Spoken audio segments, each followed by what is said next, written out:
这不是马上要过年了吗？家家户户都要做红油，就都要用到这个海椒面。今天就给大家讲一下我平时在用的这款海椒面。这款海椒面的用途呢，它是特别的多。最主要就是我们平时煮红油的时候可以直接用，不需要再炒搞这些搞那些了。然后还有就是平时做水煮肉片、水煮牛肉泼油的时候也是直接用。还有我们平时炒菜、烧菜放滴点儿，可以增加整个汤色，更加红亮。基本上它跟油、盐一样的，可以说是厨房必备的一个香料。再来说下这款海椒面的特点哈，它是由5种海椒组合而成的，分别是四川二荆条、云南秋白椒、重庆狮子红。这3种海椒特点是一个微辣、特香、色红。贵州子弹头、贵州灯笼椒的话，就是一个中辣特香。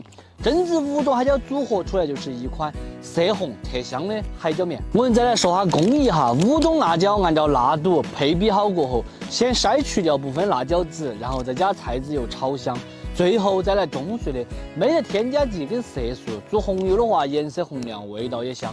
炒菜煮水煮一样的是又香又红啊。相比菜市场你直接买的海椒面的话，品质提升了很多个档次。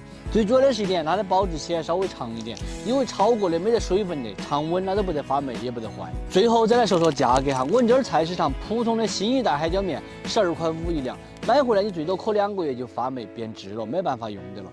今天我这款海椒面呢，一包是1斤装，只要29块8。